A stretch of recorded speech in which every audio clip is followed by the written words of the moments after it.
nombre de Dios Padre, Hijo, Espíritu Santo, vamos a dar comienzo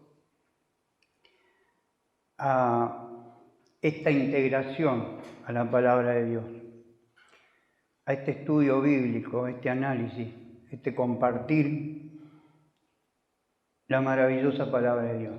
Y el tema de hoy quiero titularlo la función, la actividad, la misión, la condición de los profetas y las profecías. Y poner como subtítulo, el Señor te conoce. El Señor te ve. El Señor te ama. No eres un anónimo para el Señor. Muchas veces en la mente y en el corazón de la persona surgen inquietudes, pensamientos, razonamientos contrarios a lo que Dios tiene en su corazón hacia la raza humana. Quizás a veces por el entorno, por experiencias vividas, se llega a tener un pensamiento no acorde a lo que Dios siente por la humanidad.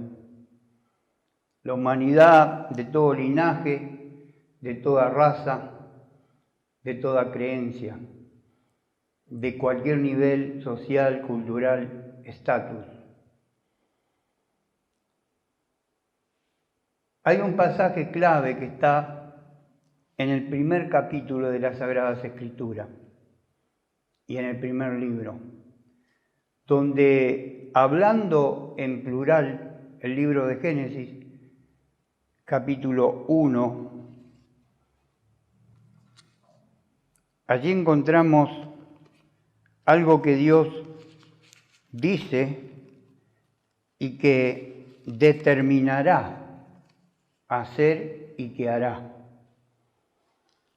1:26 dice: entonces dijo Dios, hagamos al hombre a nuestra imagen, conforme a nuestra semejanza.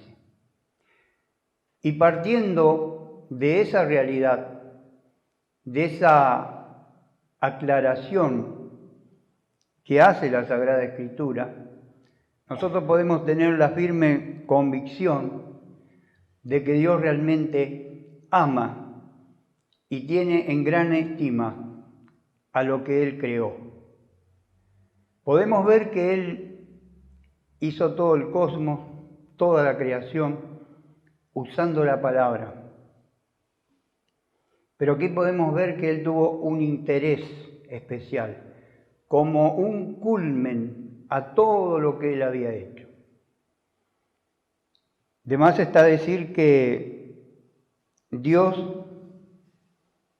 vio que todo era bueno en gran manera, pero de algún modo quiso, interpretando bien el significado de esta palabra, darse una satisfacción creando al hombre.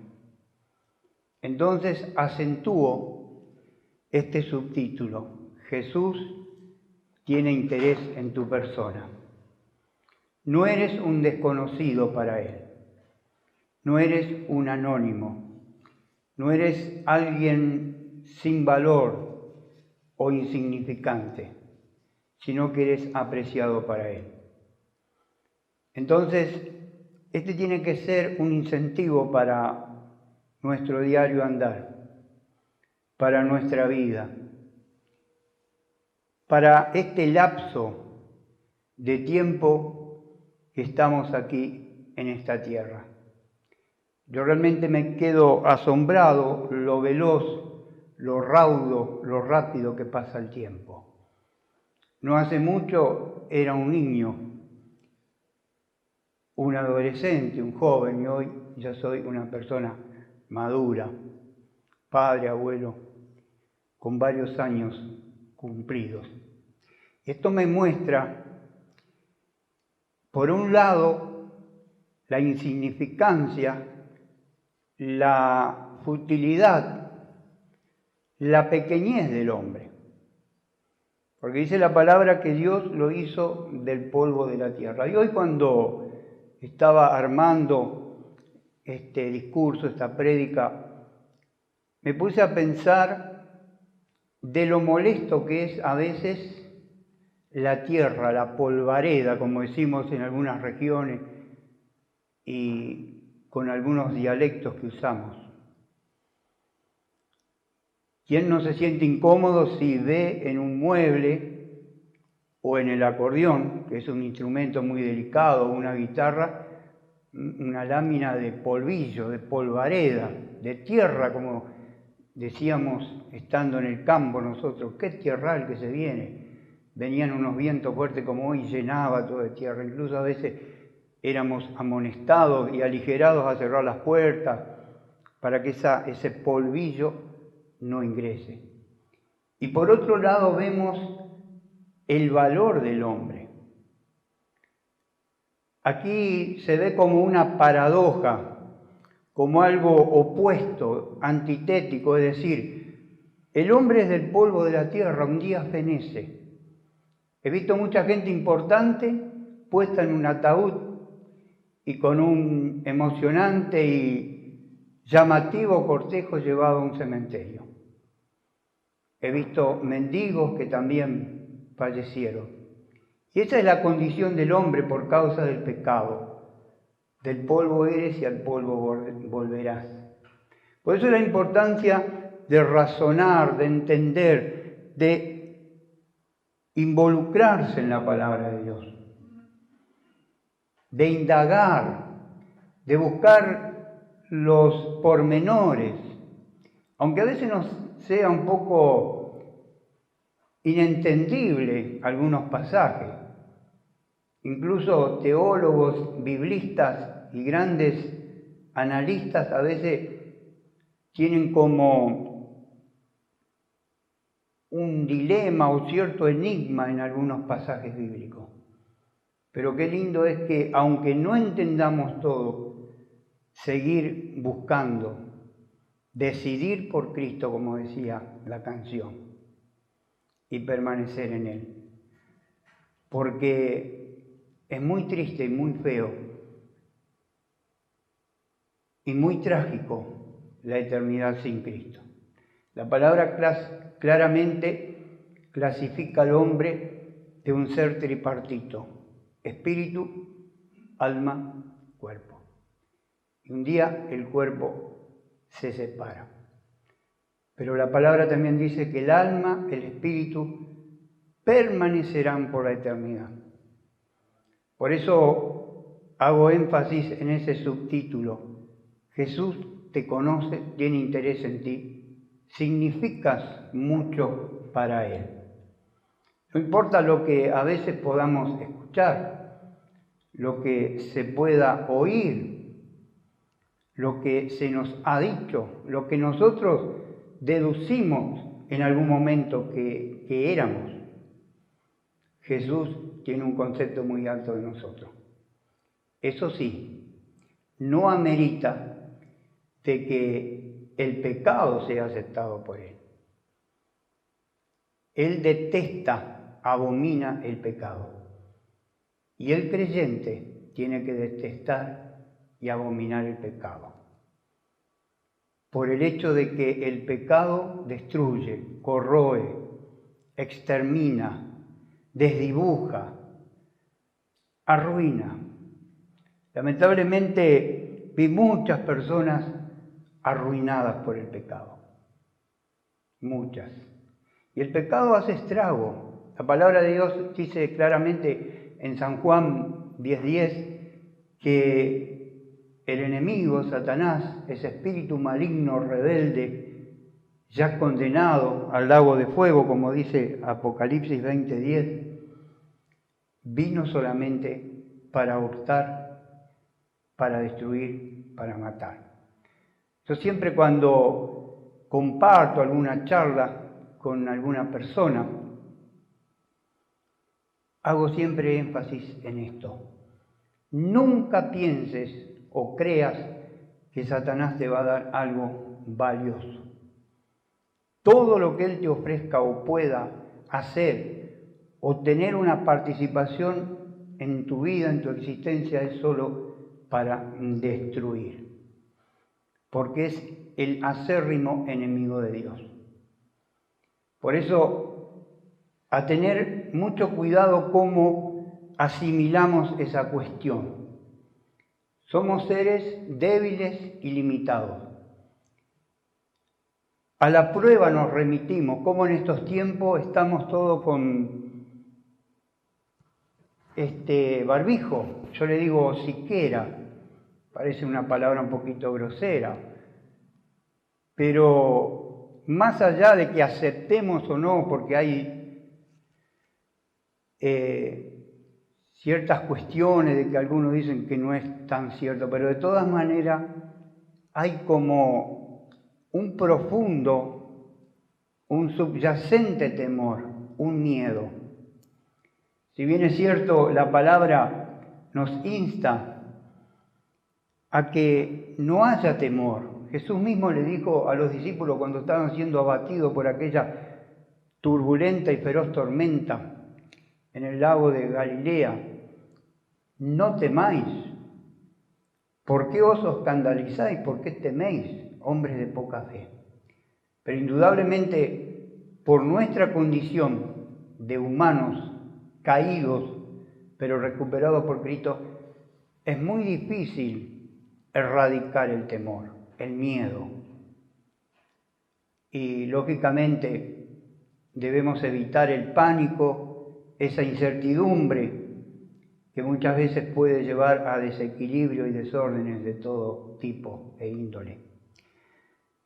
Y decía que Dios está interesado en usted, en mi esposa, en mí, en mis nietos, en su descendencia, en todos los ciudadanos de Rafaela, de Argentina, del mundo entero.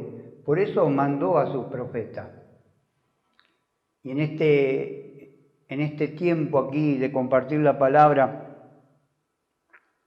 quiero hablarles así superficialmente, porque hay mucho para indagar y para nutrirse de la maravilla de la palabra de Dios. Si hay una nota sobresaliente en mi persona, es decir, qué craso error comete la persona que no le da importancia a las Sagradas Escrituras. Por diferentes motivos, razones y cuestiones. Muchas veces dicen, no la entiendo, es muy complicada. ¿O para qué si yo no voy a predicar, no voy a ser sacerdote, o no voy a tener algún cargo, o no voy a desempeñar alguna función en el ámbito eclesial o con lo que tiene que ver con la teología?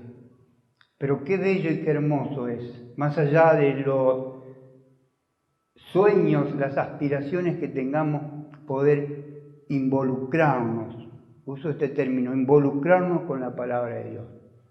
Y Dios nos da sabiduría, entendimiento. Quizás a veces un pasaje te pueda llevar años, una historia, entenderla de la forma que en un determinado momento lo puedes llegar a entender o comprender. Yo no tengo ningún reparo ni vergüenza de decir que hasta hace poco un pasaje se me fue esclarecido y que lo había leído cuando era un niño. Y por esas cosas, entre comillas, misteriosas y tan particulares del ser humano y del Señor y de su mente y su razonamiento, a veces hay cosas que nos lleva mucho tiempo entenderlas. Y aquí Ezequiel, transcribí aquí una palabra, junto con Daniel son los profetas del exilio. Mientras que Daniel fue llevado cautivo a Babilonia en el año 605 a.C., Ezequiel pasó por la misma experiencia unos años después, en el 597. Y esta fecha se puede ver porque hay un pasaje clave, y quisiera que lo proyecten, que está en Ezequiel 33, 21, Y quizás usted diga, ¿para qué las fechas? ¿Para qué los años? Y todo esto es para afianzar y darle una mayor credibilidad, amén, a la palabra de Dios.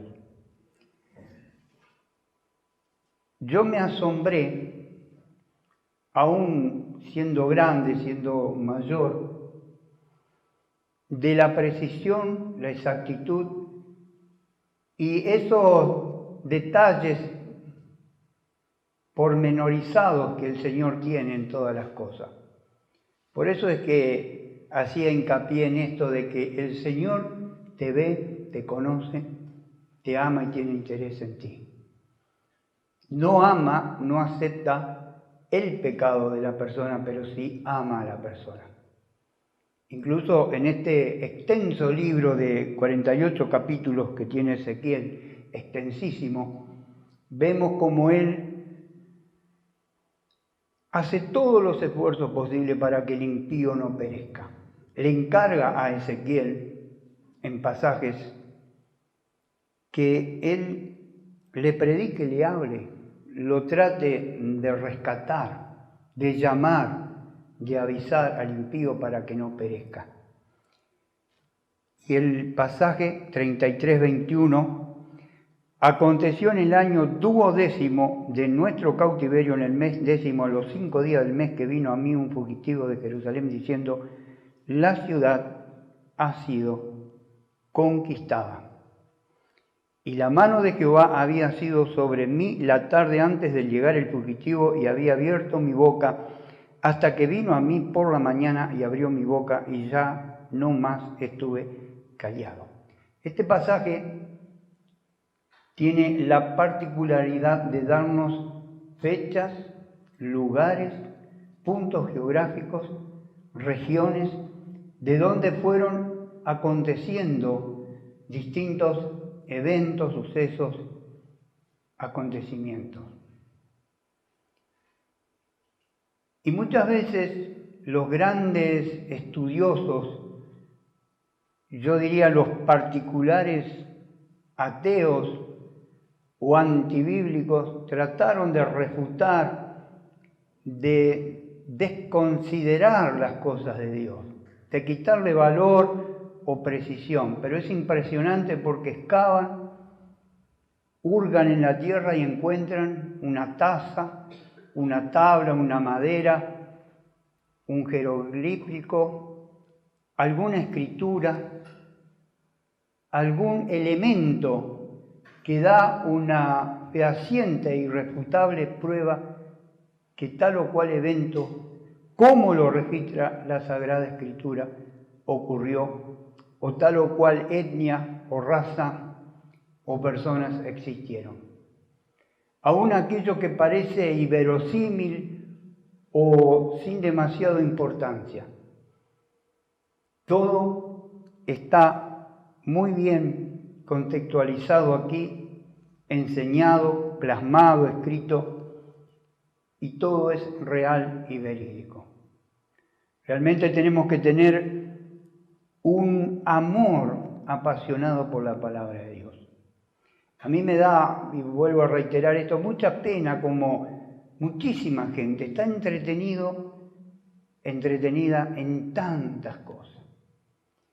Y sé, y me duele decirlo en el corazón y saberlo, hay personas que quizás nunca en su trayecto, en su existencia aquí en la tierra, leyeron o se interesaron por la palabra de Dios. Por eso te insto a que leas la palabra de Dios, que la disfrutes, que bebas de ese dulce néctar. Estoy casi seguro que la mayoría tiene deleite o se complace en saborear un poco de miel. A mí me gusta mucho. A veces nos da un poquito de acidez y exageramos. Pero qué linda es la miel, y la miel que comía yo cuando era chico, que le hurtaba a las lechiguanas, a las abejas, a ciertas avispas que hacían una miel muy linda. Y con cierta estrategia y algunos cascotes derribábamos ese nidito y comíamos esa miel tan rica. Y la palabra de Dios, así como es exquisita, saboreable, dulce, atractiva para el organismo, para esa parte biológica nuestra, para lo gustativo, así es la palabra de Dios para el espíritu y para el alma.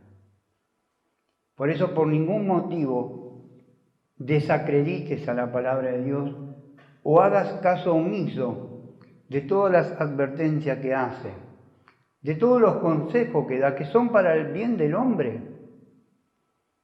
Dios no le prohíbe cosas al hombre para sentirse bien él, sino para que el hombre pueda estar bien y caminar por la senda que debe caminar, y para evitar situaciones muy feas, muy ingratas, que llevan a la desilusión y muchas veces al fracaso, a esa desidia, a ese estar tan desolado, de desolación en su vida. Y mucha gente se quita la vida. Hay cifras muy numerosas desde que ocurrió el primer suceso de gente que se quitó la vida porque no le encontraba sentido a la vida. Yo digo que no es una vida, sino una existencia. Pero aún a esas personas el Señor ama y quiere lo mejor para ellos, aquellos que simplemente existen. Y sigo leyendo. Según Ezequiel, capítulo 1, el profeta fue llamado al ministerio en el 5º año de la deportación del rey Joaquín, lo que lo ubica en el 592. El rey Joaquín, hijo de Joacim, fue llevado cautivo junto con 10.000 personas. En este grupo estaba el profeta Ezequiel. Y como lo decía, hay mucha información de los profetas, detalles. A mí me ocurrió en algún momento de mi vida que decía, sí, Ezequiel, dice un montón de cosas. Pero cuando usted se detiene y lee y pide la luz del Señor, la sabiduría del Señor, y toma en serio las cosas, se da cuenta que tal vez no le va a alcanzar la existencia en este mundo para disfrutar de todo lo que contiene la palabra de Dios. Desde el Génesis hasta el Apocalipsis. 2 pasajes que yo compartí con ustedes. Hagamos al hombre. Fíjense ustedes la determinación de Dios, el amor de Dios, la dedicación de Dios para hacer al hombre. Yo me quedé asombrado cuando mis padres me compraron un manual. En mi época no teníamos el acceso a tanta información como tienen hoy muchos jóvenes que aprietan unos botones y le aparecen datos muy profundos y esclarecedores. Cuando vi en el manual la biología, el formato, digamos así, la constitución del hombre, del cuerpo, desde la mollera a la cabeza a la planta de los pies.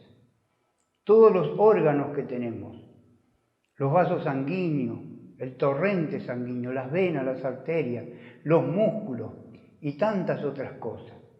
Los ojos. ¿Le dio gracias a Dios por sus ojos que puede ver? Yo me estaba dando cuenta que yendo en mi Falcon o en la pick-up que tengo ahora, por ahí ya tengo que posicionar un poco distinto para ver a la distancia, incluso para leer. ¿Y cuántos años el Señor me regaló una poderosa vista para ver las estrellas, la luna, un insecto, para ver la vegetación, las personas? Entonces eso me está indicando a mí que soy valioso para el Señor.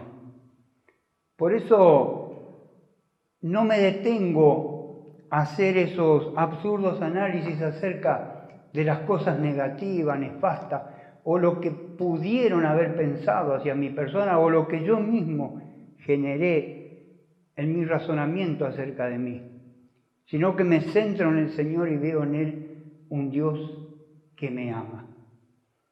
Por eso, en esta oportunidad, en esta predicación, en este discurso, quiero dejar muy asentado algo trascendente.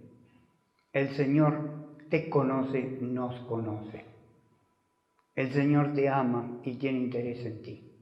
Quizás lo escuchaste otras veces. Hay personas que escucharon Jesús te ama desde cuando eran chicos. Y tal vez le dieron más o menos importancia o trascendencia en su vida. Pero van pasando los años y tenemos que repetir esto. Ser reiterativos, repetitivos. Jesús te ama. Pienso que hoy más que nunca el corazón de una humanidad vapuleada, maltratada por tantas circunstancias adversas, necesita oír este pregón. Jesús te ama, se interesa por ti. No importa, como dije hoy, tu condición, sino Él mira tu corazón. Porque Él te formó. Como dice la palabra, desde el vientre de nuestra madre, Él nos conoció. Y ya cerrando este estudio, quiero decir que Ezequiel fue un hombre de profunda fe, de brillante imaginación. Él captó, percibió las revelaciones divinas en forma de visión y valiéndose de vívidas acciones simbólicas, pudo expresar los mensajes del Señor. Y hoy usted, si es papá, si es hermano, sobrino, nieto, abuelo, puede a manera de profeta hablarle a los suyos, primero con el ejemplo, con lo que hace o con lo que deja de hacer.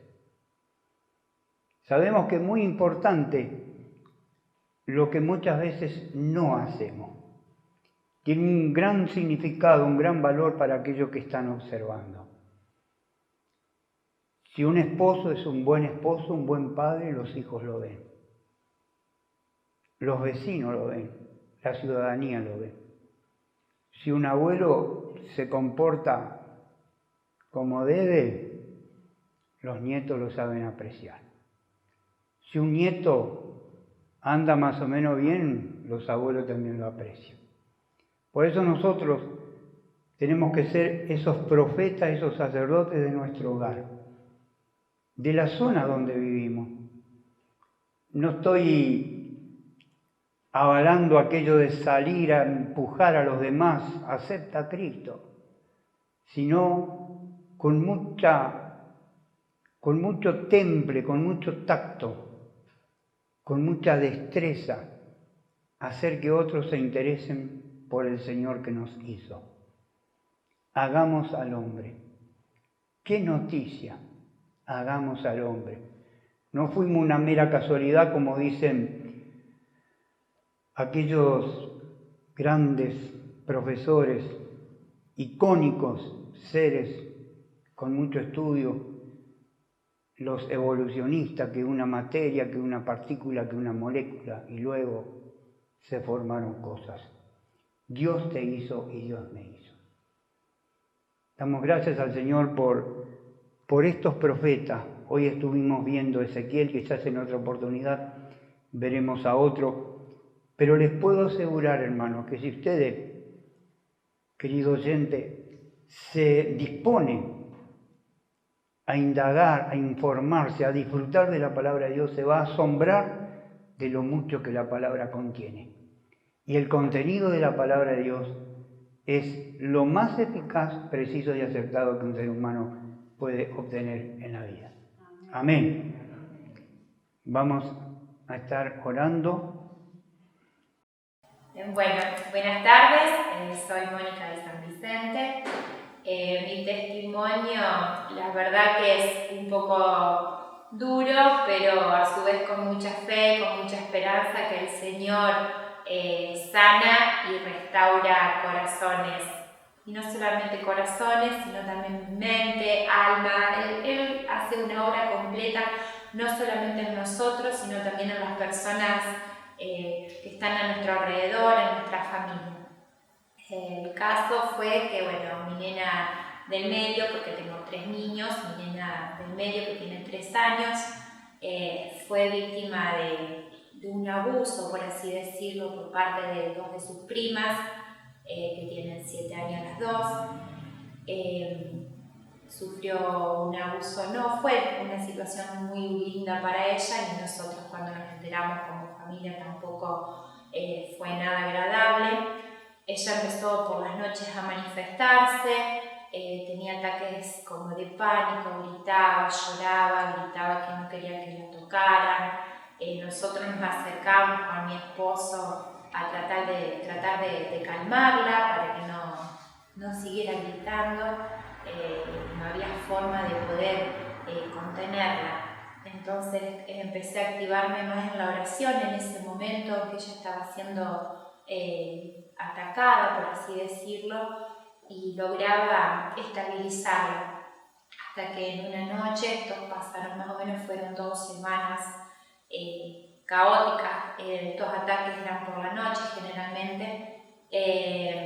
Una noche no pude más, yo sola, entonces pedí ayuda a nuestro grupo de iglesia, apoyos en oración, y bueno, cesó la manifestación, y bueno, después me puse en contacto con una hermana de la iglesia que vive al lado de mi casa, y a su vez, bueno, el pastor también, a través de una oración que él hizo telefónicamente, justo en el momento que él estaba haciendo esa oración, mi nena ingresa a mi dormitorio, y fue solamente de lejos estirar la mano, acercar mi mano a su cabeza, cuando ella empezó a sentir, ¿no? Digo yo, que el Espíritu Santo estaba obrando en su vida, empezó a llorar, por así decirlo.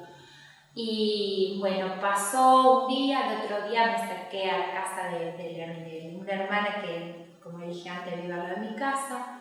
Oramos por ella, el Señor ministró su corazón, también ministró mi vida como madre, ¿no? Porque yo también había sido muy afectada, porque estos casos afectan tanto a la madre como al padre, ¿no? Mucho. Dios realmente me restauró a mí, restauró a mi pequeña niña, porque desde ese momento no sufrió ninguna manifestación. La verdad que le doy toda la gloria a Jesús, ¿no? Porque si no hubiese sido por Él, mi niña todavía seguiría con estas manifestaciones, estos ataques.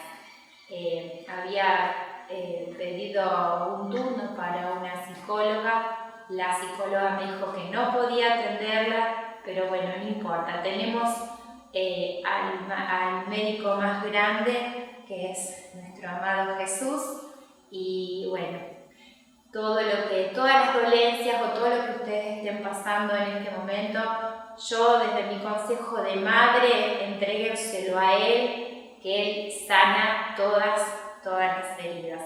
Muchas bendiciones y que tengan unas buenas noches.